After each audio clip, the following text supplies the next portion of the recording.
Please आप उन बहकावे में मत आना। बहुत सारे लोग बोल देते नहीं 11th अगर अच्छी नहीं है तो 12th आपकी तो गई। प्लीज ऐसा मत समझना, मैं लिटरली बता रहा हूँ। कुछ चीजें अगर आप ये शिद्दत से पढ़ के आएंगे, मैं दिल से बोल रहा हूँ, कुछ चीजें जो मैं आपको एक्सपीरियंस से बता रहा हूं इसको जरूर कर लेना। पहली बात, आप अपने वेक्टर्स को बहुत अच्छे से रिवाइज करना, बहुत अच्छे से। अगर आपने वेक्टर्स नहीं करा, और बिफोर क्लास 12th कह रहा हूं, पूरी राय मैं आपको दे रहा हूं, बिफोर क्लास 12th अगर आपने अपने वेक्टर्स को अच्छे से रिवाइज नहीं करा, आपकी फिजिक्स में वैसी हालत होगी जैसे 11th में रही है। वेक्टर्स बहुत सारी चीजें डिसाइड करेगा। सेकंड, हमारे पास आप अपने ग्रेविटेशन को रिवाइज करके आए, जिससे आपको क्लास 12th में आसानी पड़े। जो भी क्वेश्चन कराए थे नल पॉइंट के कराए थे, हमारे पास इंटीग्रेशन बेस्ड कराए थे, रॉड, रिंग, मैक्सिमा, मिनिमा, ये सारी चीजें आपकी क्लास 12th में एज इट इज जाएंगी, बस मास की जगह चार्ज आने वाला है। तो आप अपने ग्रेविटेशन को बहुत अच्छे से रिवाइज करें, वेक्टर्स को बहुत अच्छे से रिवाइज करें। और 11th के और कौन सी चीज, अगर आपके पास टाइम है तो आप अपने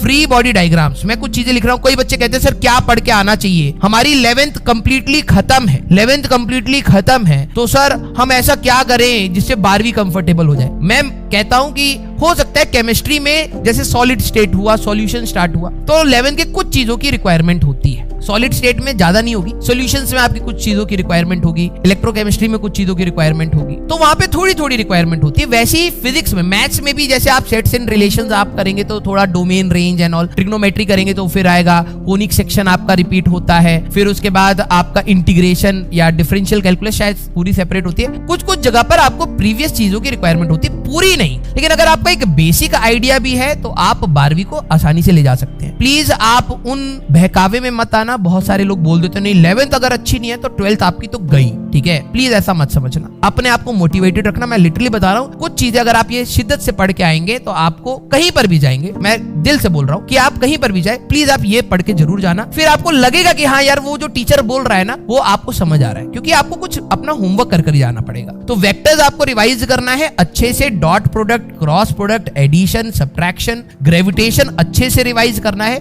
भले ही आप इसमें अपना केपलर्स लॉ छोड़ भी दे, क्योंकि केपलर्स का ज्यादा हमें जरूरत नहीं पड़ेगा, केपलर्स आप छोड़ भी दे, लेकिन सैटेलाइट मोशन तक आप अपना प्रॉपर अच्छे से रिवाइज करें। फ्री बॉडी डायग्राम, क्योंकि हम लोगों को कई जगह पे फ्री बॉडी डायग्राम्स की जरूरत पड़ेगी, तो लॉज ऑफ मोशन से आप फ्री बॉडी डायग्राम का, एंड रिजॉल्विंग, ये बहुत इंपॉर्टेंट है, रिजॉल्विंग ऑफ फोर्सेस, कि आप फोर्स को सर्कुलर मोशन में कैसे रिजॉल्व करते थे।